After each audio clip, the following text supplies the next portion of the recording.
नमस्कार। आज हम एक बहुत ही दिलचस्प किताब पर बात करने वाले हैं, गैरी केलर और जे पैपरसन की द वन थिंग। हाँ, ये किताब दावा करती है कि असाधारण सफलता पाने के लिए आपको सिर्फ एक चीज पर फोकस करना होता है, सबसे जरूरी चीज पर। बिल्कुल। और सुनने में ये भले ही आसान लगे, पर आज की दुनिया में जहाँ इतने सारे डिस्ट्रैक्शंस हैं, ये करना काफी मुश्किल है। सही कहा। तो आज का हमारा इरादा है कि हम इस किताब के जो मूल सिद्धांत हैं उनको समझें, और वो जो आम धारणाएं हैं ना जो हमें रोकती हैं, उनको थोड़ा तोड़े। हाँ, और देखें कि ये एक चीज वाला तरीका असल जिंदगी में कैसे काम कर सकता है। किताब की शुरुआत ही एक बहुत शक्तिशाली सवाल से होती है। हाँ, वो सवाल है, वो कौन सी एक चीज है जिसे करने से बाकी सब कुछ या तो आसान हो जाएगा या उसकी जरूरत ही नहीं रहेगी। कमाल का सवाल है ना। मतलब ये आपको रोज के जो 100 काम होते हैं ना, उस शोर से निकालकर सीधे उस एक चीज पर ले जाता है जो सबसे ज्यादा असर डालेगी। बिल्कुल, ये क्लैरिटी देता है हम। ठीक है, तो चलिए शुरू करते हैं। किताब सबसे पहले उन 6 आम धारणाओं या कह लें झूठ को चैलेंज करती है जो हमें अक्सर रोकते हैं। हाँ, ये बड़े कॉमन मेथड है। पहला है कि सब कुछ समान रूप से महत्वपूर्ण है। हम अपनी टू डू लिस्ट को देखते हैं और सोचते हैं हर काम बराबर है। ये शायद सबसे बड़ी गलतफहमी है। यहाँ पर वो 80-20 का नियम, मतलब परेटो प्रिंसिपल, बिल्कुल फिट बैठता है। अच्छा, वो वाला। हाँ, कि हमारे करीब 80% नतीजे जो हैं वो असल में हमारे सिर्फ 20% कामों से आते हैं। ओह, सिर्फ 20%? हाँ, तो असली काम है उन मुट्ठी भर, मतलब उन 20% कामों को पहचानना जो सबसे ज्यादा मायने रखते हैं, और फिर अपनी सारी एनर्जी उन्हीं पर लगाना, ना कि हर छोटे मोटे काम में उलझे रहना। तो मतलब लिस्ट में से वो हीरे चुनने हैं, सारे पत्थर नहीं ढूंढने। दिलचस्प। बिल्कुल, क्वालिटी ओवर क्वांटिटी। अच्छा, दूसरा मिथक ये तो बहुत पॉपुलर है, मल्टीटास्किंग। हम सबको लगता है एक साथ 4 काम करेंगे तो हीरो बन जाएंगे, ज्यादा प्रोडक्टिव होंगे। हाँ, ये सुनने में अच्छा लगता है, पर असल में जिसे हम मल्टीटास्किंग कहते हैं ना, वो दिमागी तौर पर टास्क स्विचिंग है। टास्क स्विचिंग मतलब एक काम से दूसरे पर तेजी से कूदना। और इसमें होता क्या है, हर बार जब हम स्विच करते हैं हमारा ध्यान बढ़ता है, एनर्जी लगती है और गलतियां होने का चांस बढ़ जाता है। ओ, हमारा दिमाग असल में एक समय में एक मुश्किल काम पर ही ठीक से फोकस कर सकता है।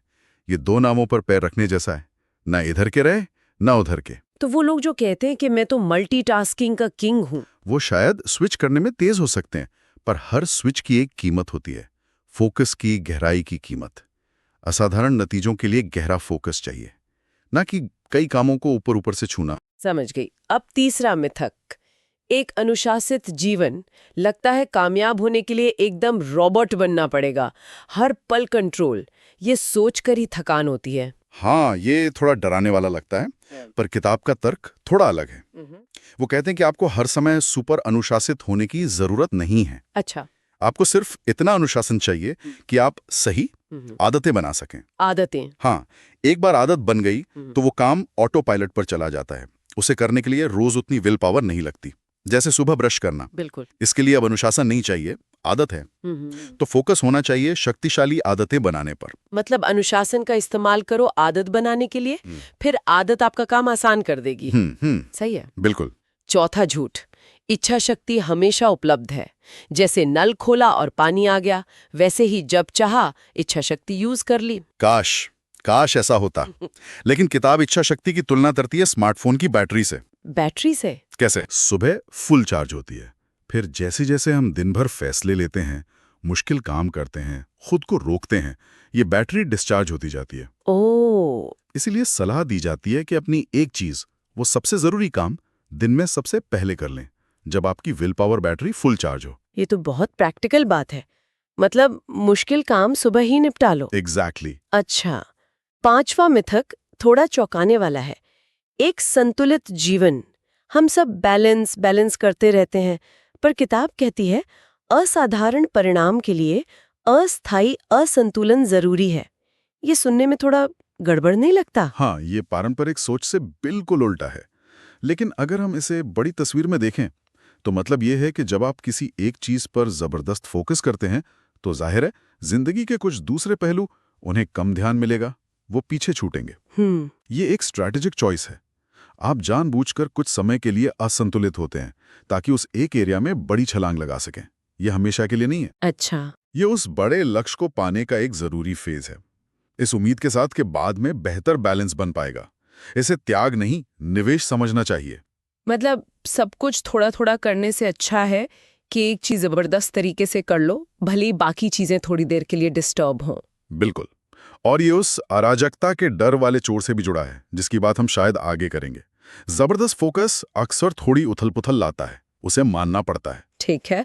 और छठा और आखिरी मिथक, बड़ा बुरा है, यानी बड़े लक्ष्य मत रखो, डरावने होते हैं, छोटे छोटे कदम ही ठीक है। ये सोच हमें बांध देती है। किताब कहती है बड़े लक्ष्य हमें बड़ी सोच और बड़े एक्शन लेने के लिए इंस्पायर करते हैं। जैसा सोचोगे वैसा बनोगे।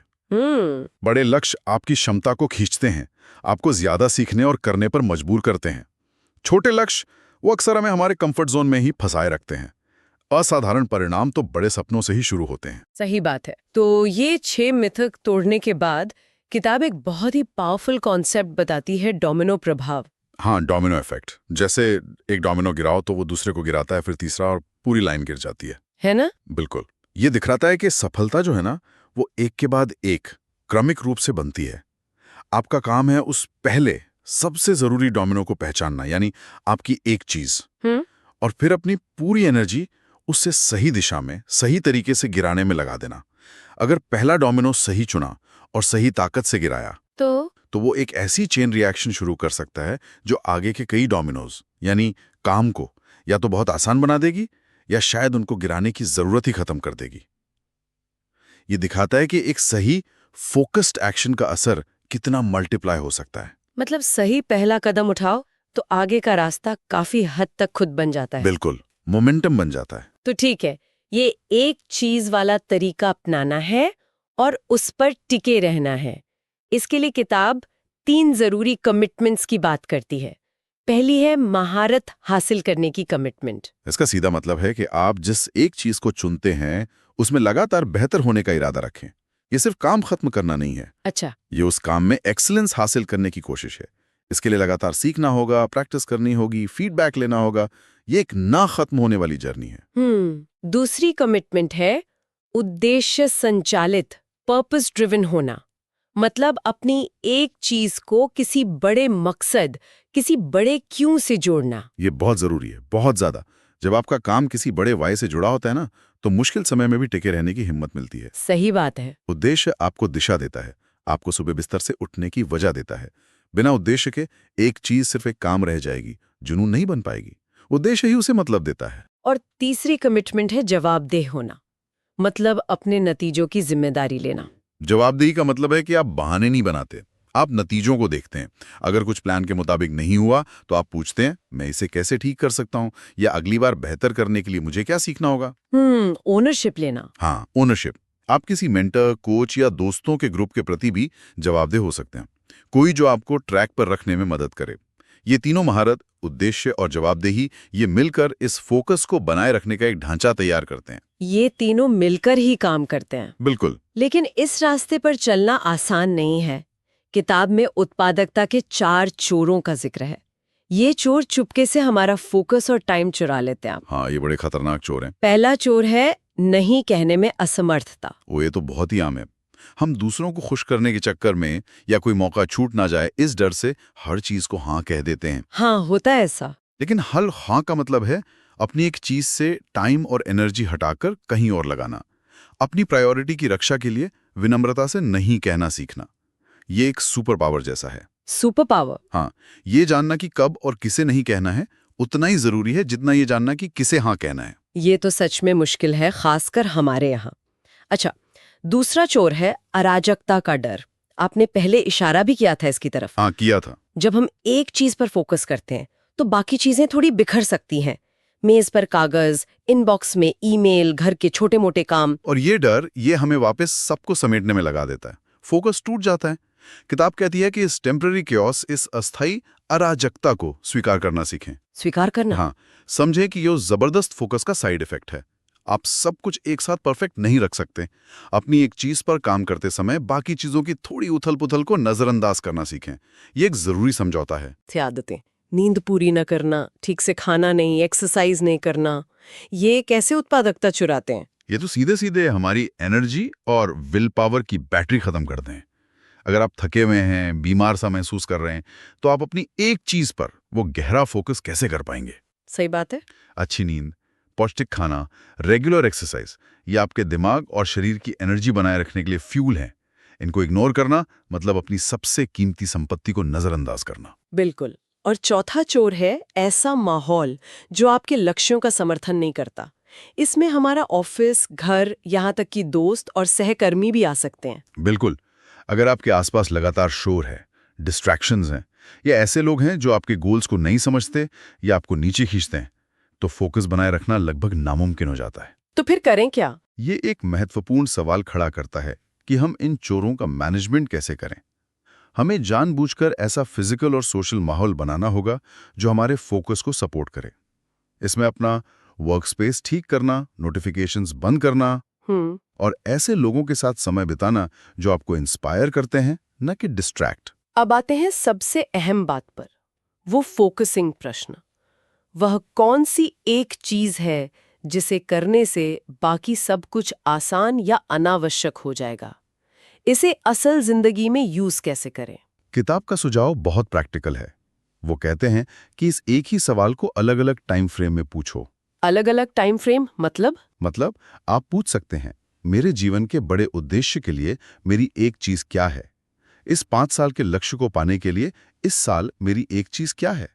फिर इस महीने के लिए मेरी एक चीज क्या है? इस हफ्ते के लिए, आज के लिए, और सबसे जरूरी, अभी, राइट नाउ मेरी एक चीज क्या है? अरे वाह, ये तो जैसे बड़े लक्ष्य को छोटे मैनेजेबल हिस्सों में तोड़ना हो गया। पर हर कदम पर ये सवाल पूछना कि सबसे जरूरी क्या है। बिल्कुल, ये टॉप डाउन अप्रोच है। आप अपने जीवन के सबसे बड़े मकसद से शुरू करते हैं और उसे आज के एक एक्शन तक ले आते हैं। इसकी खूबी यह है कि ये पक्का करता है कि आपका हर छोटा कदम आपके बड़े लक्ष्य की दिशा में ही हो। आप सिर्फ बिजी नहीं रहते, आप सही दिशा में आगे बढ़ते हैं। ये आपको उन कामों से बचाता है जो जरूरी लगते हैं पर असल में आपके बड़े मकसद में कोई खास मदद नहीं करते। मतलब सिर्फ काम करना नहीं, सही काम करना। एग्जैक्टली। तो ठीक है, हमने सिद्धांत समझ लिए, मिथक तोड़ दिए, चोरों को पहचान लिया। अब इसे अमल में कैसे लाएं? कुछ ठोस एक्शन लेने वाले कदम क्या हैं? किताब कुछ बहुत ही कारगर तरीके बताती है। पहला और शायद सबसे जरूरी है टाइम ब्लॉकिंग। टाइम ब्लॉकिंग मतलब अपने कैलेंडर में अपनी एक चीज के लिए एक फिक्स्ड बड़ा टाइम स्लॉट बुक करना। जैसे रोज सुबह 9 से 11 सिर्फ यही काम, नो मीटिंग्स, नो ईमेल्स। बिल्कुल। और उस टाइम ब्लॉक को अपनी सबसे जरूरी मीटिंग की तरह मानना। उसे टाला नहीं जा सकता, उसे किसी और चीज के लिए कुर्बान नहीं किया जा सकता। ये वो टाइम है जब आप अपना सबसे इंपॉर्टेंट काम करते हैं। इसे आप अपॉइंटमेंट विद सक्सेस समझ सकते हैं। अपॉइंटमेंट विद सक्सेस अच्छा है।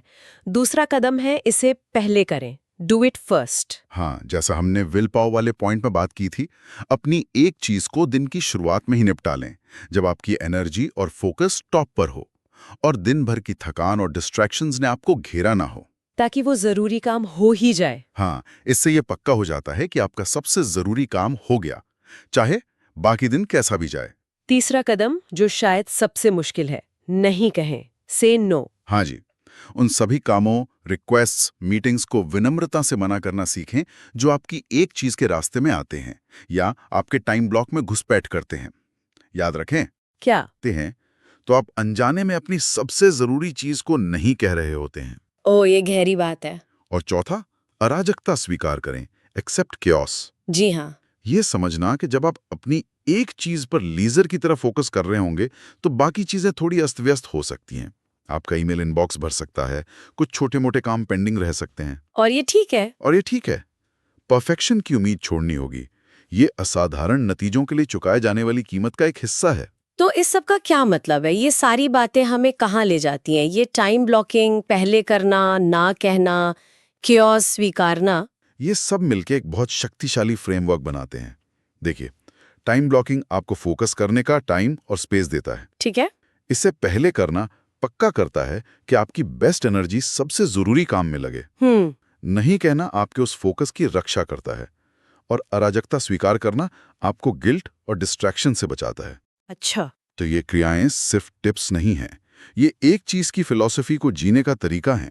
ये आपको लगातार अपनी सबसे महत्वपूर्ण प्रायोरिटी पर काम करने में मदद करते हैं। तो अगर मैं इसे समेटूं, तो इस पूरी बातचीत का सार ये है, असाधारण नतीजे पाने हैं तो फोकस एकदम नैरो करना होगा, सब कुछ करने की कोशिश बंद करनी होगी। बिल्कुल। वो एक फोकसिंग सवाल खुद से बार बार पूछना होगा, उस एक जवाब के लिए डेडिकेटेड टाइम निकालना होगा और बाकी सब चीजों को या तो पीछे छोड़ना होगा या उन्हें कम अहमियत देनी होगी।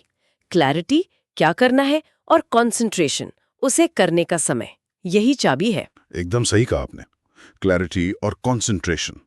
और यहाँ एक आखिरी ख्याल है जिस पर शायद थोड़ा सोचने की जरूरत है हम सबको। आज की दुनिया ये डिस्ट्रैक्शंस की फैक्ट्री बन गई है ना? हाँ बिल्कुल। हर तरफ से नोटिफिकेशंस, खबरें, सोशल मीडिया, इतनी सारी मांगे। ऐसे माहौल में अपनी असली एक चीज, वो काम जो सचमुच सबसे ज्यादा फर्क डालेगा, उसे पहचानना ये अपने आप में एक बहुत बड़ी चुनौती है। हाँ, ये सच है। लेकिन शायद यही सबसे जरूरी काम भी है और इसका इनाम भी उतना ही बड़ा है। तो सोचने वाली बात यह है कि किसी के लिए वो एक चीज क्या हो सकती है, आज के लिए, इस हफ्ते के लिए, या शायद जिंदगी के किसी बड़े लक्ष्य के लिए। ये जो आत्मचिंतन है ना, ये शायद उस पहले सबसे महत्वपूर्ण डोमिनो को ढूंढने की शुरुआत है।